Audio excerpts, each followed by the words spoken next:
Let's mic history को जानो।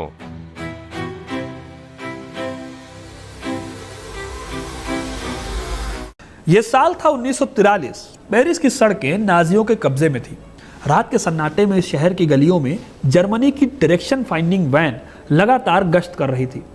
German counter intelligence को भनक लगी थी कि इस शहर में एक ऐसा वायरलेस ऑपरेटर है जो उनके रडार से बचकर लंदन के SOE यानी स्पेशल ऑपरेशंस एग्जीक्यूटिव के हेडक्वार्टर को सीक्रेट मैसेज भेज रहा है। जर्मन हाई कमांड को पता नहीं था कि वो रिपोर्ट भेजने वाला कोई खूंखार ब्रिटिश एजेंट या कमांडो नहीं है, बल्कि वो एक ऐसी औरत है जो बच्चों की कहानियां लिखती है। और वो औरत थी नूर इनायत खान, जिसके पूर्वज कोई और नहीं टीपू सुल्तान थे, जिसकी परवरिश हुई थी एक सूफी माहौल में। इस महिला ने हिटलर की तानाशाही को तब चैलेंज किया जब फ्रांस की फौजें हिटलर के आगे घुटने टेक चुकी थी। कौन थी ये महिला और कैसे अंग्रेजों के सबसे बड़े दुश्मन टीपू सुल्तान की वंशज होते हुए भी उसने अंग्रेजों के लिए जासूसी करने का काम किया, और सिर्फ काम नहीं किया बल्कि जासूसी का बहुत बड़ा इनाम भी जीता। आज मैं इन्हीं महिला की कहानी आपको सुनाऊंगा, जिनका पूरा नाम था नूर इनायत खान। तो वीडियो को अंत तक जरूर देखिएगा, क्योंकि अपना इतिहास नहीं जानोगे तो खुद को कैसे पहचानोगे। जब दूसरा वर्ल्ड वॉर शुरू हुआ तो सिर्फ फौजें ही जंग नहीं लड़ रही थी। जंग का एक बड़ा हिस्सा उन खुफिया गलियों में लड़ा गया जिसका ऑफिशियल रिकॉर्ड उस दौर में रखा ही नहीं गया। इसी अंडरकवर्ड दुनिया का एक सीक्रेट प्रोजेक्ट था SOE, पूरा नाम स्पेशल ऑपरेशंस एग्जीक्यूटिव। इसी SOE की सबसे असरदार एजेंट्स में से एक थी नूर इनायत खान। मैडलिन के कोड नेम से वो नाजियों के कब्जे वाले फ्रांस में भेजी जाने वाली पहली महिला वायरलेस ऑपरेटर बनी। एक ऐसे दौर में जब पेरिस में एक ब्रिटिश रेडियो ऑपरेटर की औसत उम्र मुश्किल से 6 हफ्ते हुआ करती थी, नूर ने 3.5 महीने तक पेरिस और लंदन के बीच उस अहम खुफिया नेटवर्क को अकेले जिंदा रखा। नूर की कहानी भी काफी इंटरेस्टिंग है। 1 जनवरी 1914 को मॉस्को में पैदा हुई नूर के पिता एक इंडियन क्लासिकल सिंगर और सूफी टीचर थे। उनकी मां एक अमेरिकन महिला ओरारे बेकर थी। इन्होंने इस्लाम अपनाकर अपना नाम अमीना बेगम रख लिया था। नूर को वेस्टर्न दुनिया में राजकुमारी कहा जाता था, क्योंकि उनका परिवार यह दावा करता था कि नूर के पिता अपनी मां की साइड से 18वीं सदी के शासक टीपू सुल्तान के वंशज थे। नूर की मेंटालिटी पर इस विरासत का अच्छा खासा असर था। यह एक बड़ा हिस्टोरिकल कॉन्ट्रडिक्शन था कि जिस ब्रिटिश एम्पायर के खिलाफ उनके पूर्वजों ने जंगें लड़ी, उसी ब्रिटिश सेना का हिस्सा बनकर नूर हिटलर के खिलाफ काम करने जा रही थी। पहले नूर की फैमिली रूस में रहती थी, लेकिन रूसी क्रांति के दौरान उनका परिवार मॉस्को छोड़कर पहले लंदन गया और फिर पेरिस के पास फाजिल मंजिल नाम के घर में बस गया। नूर की परवरिश एक बहुत ही शांत और सूफी माहौल में हुई। उन्होंने फ्रांस की सोरबेन यूनिवर्सिटी से चाइल्ड साइकोलॉजी और पेरिस कंजर्वेटरी से म्यूजिक की पढ़ाई की। जासूसी की दुनिया में आने से पहले नूर बच्चों के लिए कहानियां लिखती थी। 1939 में उन्होंने बौद्ध कहानियों का ट्रांसलेशन करके 20 जातक टेल्स नाम से एक किताब भी पब्लिश की। इस किताब का प्राइम मैसेज ही था दूसरों के लिए अपनी जान को जोखिम में डालना, और यही मैसेज आगे चलकर उनकी असल जिंदगी का हिस्सा बनने वाला था। फिर एक घटना ने उनकी लाइफ को हमेशा के लिए बदल कर रख दिया। जून 1940 में जर्मन आर्मी पेरिस की दहलीज पर थी। इनायत खान की पूरी फैमिली शहर छोड़कर फ्रांस के समुद्री तट की ओर भाग रही थी ताकि आखिरी ब्रिटिश जहाज को पकड़ सकें। नूर और उनके भाई विलायत की परवरिश फाजिल मंजिल के उस शांत माहौल में हुई थी जहां अहिंसा ही परम धर्म थी। लेकिन समंदर की लहरों पर भागते हुए इन दोनों भाई बहनों ने एक ऐसा फैसला लिया जो उनके सूफी सिद्धांतों के बिल्कुल ही अपोजिट था। उन्होंने तय किया कि हिटलर के नाजीवाद की नस्लवादी सनक को रोकना उनके अपने पर्सनल शांतिवाद से कहीं ज्यादा जरूरी है। इसके पीछे नूर की एक गहरी पॉलिटिकल दूरदर्शिता भी थी। उस वक्त भारत में आज़ादी की लड़ाई अपने पीक पर थी। नूर का मानना था कि अगर इंडियंस इस ग्लोबल क्राइसिस में अपनी इच्छा से फांसीवाद के खिलाफ लड़ाई लड़ेंगे तो जंग खत्म होने के बाद भारत को आज़ादी देने के अलावा कोई मोरल रास्ता नहीं बचेगा। उनके लिए ये केवल ब्रिटेन की मदद नहीं बल्कि भारत की आज़ादी की ज़मीन भी तैयार करना था। इसी कश्मकश और बड़े मकसद के साथ नवंबर 1940 में नूर विमेंस ऑक्सिलरी एयर फोर्स में शामिल हो गई। यहाँ उन्हें वायरलेस ऑपरेटर की कड़ी ट्रेनिंग दी गई। उनकी धारा प्रवाह फ्रेंच और रेडियो टेक्निक की समझ ने ब्रिटिश खुफिया एजेंसी SOE का ध्यान अपनी ओर खींचा। फरवरी 1943 में जब उन्हें F सेक्शन में शामिल होने को कहा गया, तब तक नूर ये जान चुकी थी कि वो अब सिर्फ एक वायरलेस ऑपरेटर नहीं बल्कि हिटलर के एम्पायर में घुसने वाली सीक्रेट वेपन बनने जा रही। रिपोर्ट्स में उनको मेंटली अनस्टेबल और फील्ड वर्क के लिए अनफिट तक बताया गया। जब उनकी मॉक इंटरोगेशन हुई तो वो इतनी घबरा गई कि ट्रेनर्स ने साफ कह दिया कि ये महिला गेस्टापो के सामने नहीं टिक पाएगी। लेकिन उनके चीफ मॉरिक बकमास्टर को उन पर भरोसा था, ये शायद उनके पास कोई और चारा नहीं रहा होगा। ट्रेनिंग के बाद 16 जून 1943 की रात को एक छोटे से लाइसेंडर जहाज ने नूर को फ्रांस की धरती पर उतारा। नूर को एसओई के सबसे बड़े प्रॉस्पर नेटवर्क में रेडियो ऑपरेटर की जिम्मेदारी दी गई। इसको फ्रांसिस सुटिल लीड कर रहे थे। इस मिशन के लिए उनका कोड नेम मैडलिन और उनके फर्जी कवर का नाम जीन मैरी रेनियर रखा गया। पेरिस पहुंचते ही नूर ने अपना रेडियो सेटअप किया, लेकिन किस्मत को कुछ और ही मंजूर था। अभी लंदन को पहला सिग्नल भेजे 1 हफ्ता भी नहीं बीता था कि प्रॉस्पर नेटवर्क के लीडर फ्रांसिस सुटिल को 24 जून 1943 को गिरफ्तार कर लिया गया। यहाँ कुछ डबल एजेंट्स के चलते प्रॉस्पर नेटवर्क ताश के पत्तों की तरह बिखर गया। जर्मनी की सीक्रेट एजेंसी गेस्टापो ने जाल बिछा दिया था और नूर अब दुश्मन के गढ़ में अकेले थी। यह देखकर लंदन कमांड में हड़कंप भी मच गया। उन्हें पता था कि गेस्टापो अब नूर की तलाश में है। लंदन से तुरंत ऑर्डर आया कि नूर अगली फ्लाइट से वापस इंग्लैंड लौट आए। लेकिन यहीं पर नूर ने अपनी जिंदगी का सबसे बड़ा और खतरनाक फैसला लिया। उन्होंने अलाइड कमांड का ऑर्डर मानने से साफ इनकार कर दिया। उनका तर्क था कि अगर वो वापस लौट आई तो फ्रांस में बचे खुचे लोकल लड़ाकों का लंदन से कांटेक्ट पूरी तरह से कट जाएगा और वो अनाथ हो जाएंगे। गर्मियों के आखिर तक पूरे पेरिस इलाके में वो इकलौती ब्रिटिश रेडियो ऑपरेटर थी जो छुपकर इंफॉर्मेशन भेज रही थी। अब उनका हर एक दिन मौत के साथ आंख मिचौली जैसा बीत रहा था। उन्होंने अकेले ही 6 अलग अलग रेडियो ऑपरेटर्स का काम अपने कंधों पर उठा रखा था, जो कि आसान बात नहीं थी। उन्हें 15 किलो का बी मार्क 2 रेडियो सेट एक सूटकेस में छिपाकर पेरिस की उन सड़कों पर ले जाना होता था जहां हर नुक्कड़ पर जर्मन सैनिक खड़े रहते थे। जर्मन सेना की रेडियो पकड़ने वाली टेक्नोलॉजी इतनी एडवांस थी कि अगर नूर 20 मिनट से ज़्यादा मैसेज भेजती तो वो उनके लोकेशन ट्रेस कर लेते।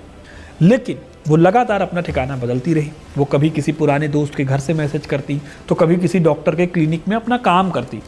दिक्कत यह थी कि गेस्टापो ने उनका हुलिया पूरे शहर में फैला दिया था।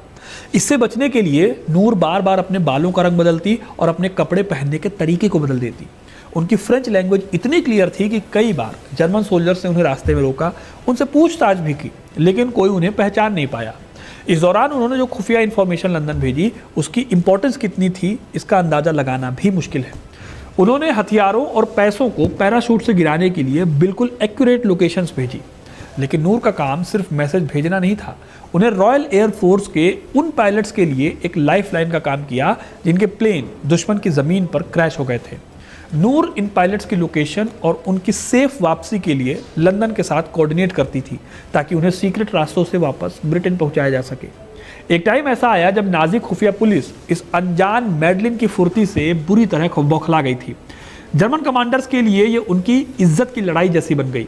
उनके सबसे एडवांस रेडियो ट्रैकिंग सिस्टम के बावजूद एक अकेला ऑपरेटर उन्हें हफ्तों से चकमा दे रहा था। पेरिस जैसे शहर में जहां एक ब्रिटिश जासूस की एवरेज एज मुश्किल से 6 हफ्ते होती थी, वहां नूर ने अकेले 14 हफ्तों तक नाजियों के नाक के नीचे अपना मिशन जारी रखा। लेकिन नूर का ये इनक्रेडिबल कंट्रीब्यूशन गेस्टापो की अपनी काबिलियत नहीं बल्कि नूर के अपने लोगों के धोखे की वजह से रुक गया। ये गद्दारी आज भी एसओई के इतिहास के सबसे बड़े क्वेश्चंस में से एक है। 13 अक्टूबर 1943 की उस दोपहर नाजी सुरक्षा सेवा यानी एसडी के एजेंटों ने नूर के छिपे हुए ठिकाने पर छापा मारा और उन्हें अरेस्ट कर लिया। सवाल आज भी वही है कि आखिर नूर पकड़ी कैसे गई। इस गद्दारी को लेकर हिस्टोरियंस की सुई मेनली रेनी गैरी पर जाकर टिकती है। रेनी नूर के ही प्रॉस्पर नेटवर्क के एक सदस्य हेनरी गैरी की बहन थी। माना जाता है कि रेनी ने महज कुछ पैसों के इनाम और निजी जेलसी की खातिर उस राजकुमारी का सौदा कर दिया जिसे पकड़ना नाजियों के लिए लगभग इम्पॉसिबल था। माना जाता है कि रेनी ने 1 लाख फ्रांसीसी फ्रैंक के इनाम के लिए नूर को धोखा दिया। इसके पीछे एक गहरी जलन भी थी। बताया जाता है कि रेनी फ्रांस के एंटलेम नाम के एक एसओई एजेंट से प्यार करती थी, लेकिन उस एजेंट का झुकाव नूर की तरफ ज़्यादा था।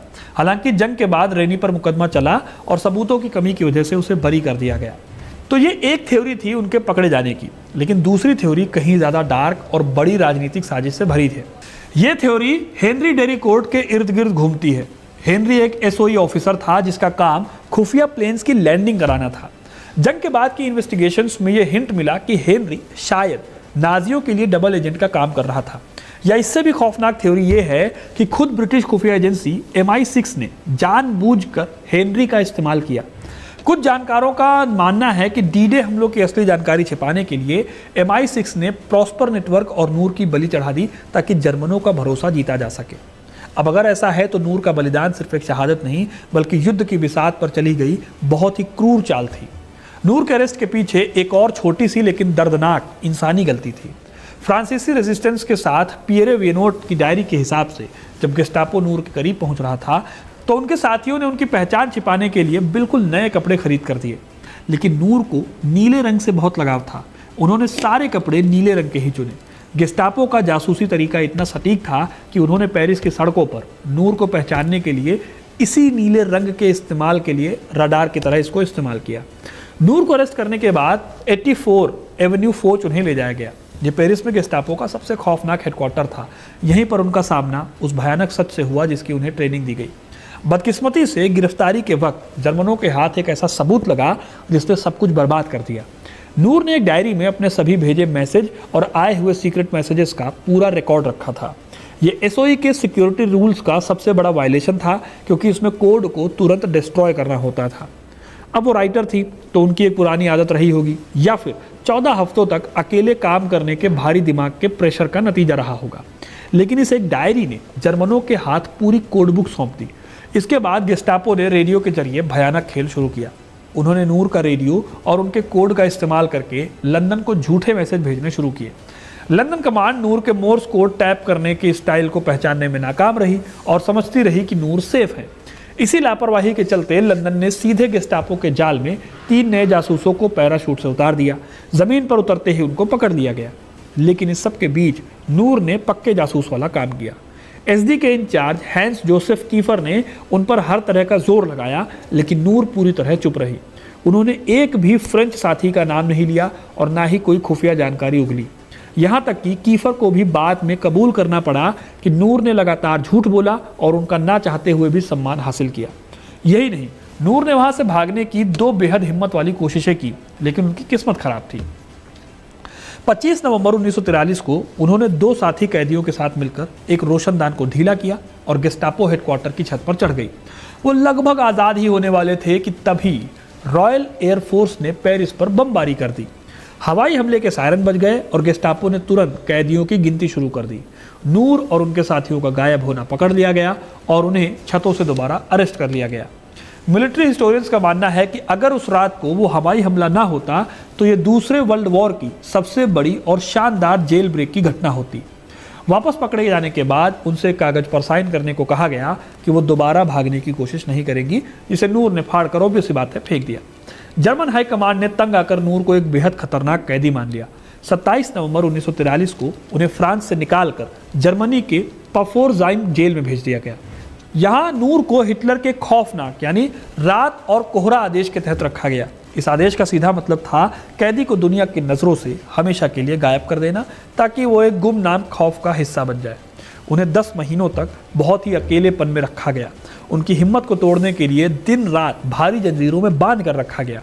उनके हाथ और पैर आपस में जकड़े हुए थे, जिससे सीधा खड़ा होना भी इम्पॉसिबल था। उन्हें भूखा रखा जाता और बहुत बुरी तरह पीटा जाता, लेकिन कोई जर्मन ऑफिसर उन्हें तोड़ नहीं सका। उन्होंने अपने पास की कोठरी में बंद महिला कैदियों के साथ बातचीत करने का एक अनोखा तरीका निकाला। अपने खाने के लोहे वाले कटोरे पर नाखूनों से खरोंच कर उन्होंने अपना नाम, लंदन का पता और कुछ मैसेजेस लिखे। वो अक्सर उस पर वाइव ला फ्रांस यानी फ्रांस अमर रहे लिखती थी।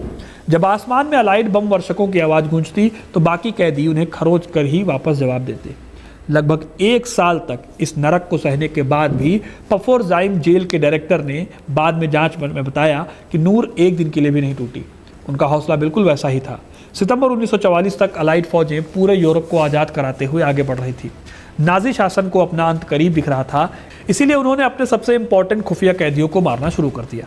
11 सितंबर की रात को नूर को अचानक पफोर्जाइम जेल से बाहर निकाला गया और कार में बैठकर बवेरिया ले जाया गया। उनकी मंजिल थी दुनिया का सबसे खौफनाक टॉर्चर कैंप दचाओ। वो रात के अंधेरे में वहाँ 3 दूसरी महिला जासूसों के साथ पहुंची। टॉर्चर का खेल आखिरी रात भी जारी रहा और उनके साथ भयंकर बर्बरता की गई। 13 सितंबर 1944 की सुबह 30 साल की नूर इनायत खान और उनके साथियों को कैंप के कुत्तों के बाड़े के पास लाया गया। एक एसएस गार्ड ने उनके सिर के पिछले हिस्से पर बंदूक रखी। उस सूफी और शांत महिला ने अपना सिर उठाया और अपनी आखिरी सांस पूरी ताकत से खींचते हुए उन्होंने चीख कर कहा, लिबर्टी। गोली चली और एक महान जिंदगी का अंत हो गया। उनके शरीर को तुरंत दचाऊ के शमशान की भट्टी में जला दिया गया ताकि उनका नामो निशान हमेशा के लिए इतिहास से मिट जाए। लेकिन नाजियों की ये कोशिश भी पूरी तरह से नाकाम साबित हुई। जर्मनी के सरेंडर के बाद जब गेस्टापो के रिकॉर्ड खंगाले गए और ऑफिसर से पूछताछ हुई तो नूर की बहादुरी के ऐसे किस्से सामने आए जिसने पूरे ब्रिटेन को हैरान कर दिया। 1949 में किंग जॉर्ज VI ने उन्हें मरणोपरांत जॉर्ज क्रॉस से सम्मानित किया, जो बहादुरी का सबसे बड़ा आम नागरिक सम्मान होता है। फ्रांस की सरकार ने भी उन्हें क्रॉइक्स डी गुरे से नवाजा। आज लंदन के गॉर्डन स्क्वायर में उनकी एक पीतल की मूर्ति लगी हुई है। वो पहली भारतीय मूल की महिला हैं जिनके घर पर ब्लू प्लैक यानी सम्मान की निशानी को लगाया गया है। दोस्तों, नूर इनायत खान की कहानी इतिहास की एक बहुत ही अजीब सच्चाई है। जिन खूबियों की वजह से ब्रिटिश कमांडर्स को लगा था कि वो जासूसी के लायक नहीं हैं, उनका दूसरों का दर्द समझना, उनका सूफी शांतिवाद और उनकी भावुकता, उन्हीं खूबियों ने उन्हें गेस्टापो के टॉर्चर के सामने टूटने से बचा लिया। पैसों या मजे के लिए काम करने वाला कोई जासूस शायद दर्द से बचने के लिए सारे राज उगल देता, लेकिन अपने उसूलों के लिए लड़ने वाले के लिए उसके उसूल उसके शरीर से ज़्यादा कीमती होते हैं। नूर ने साबित किया कि एक इंसान के अंदर की सच्ची हिम्मत किसी भी क्रूर तानाशाही के हथियारों से कहीं ज़्यादा धारदार होती है। तो दोस्तों, ये थी कहानी नूर इनायत खान की। आपको ये कहानी कैसी लगी कमेंट करके ज़रूर बताइए। वीडियो को लाइक और शेयर करना ना भूलें और ऐसे इंटरेस्टिंग कहानियों के लिए, इतिहास से जुड़े रहने के लिए हिस्ट्री कनेक्ट को सब्सक्राइब जरूर करें। धन्यवाद।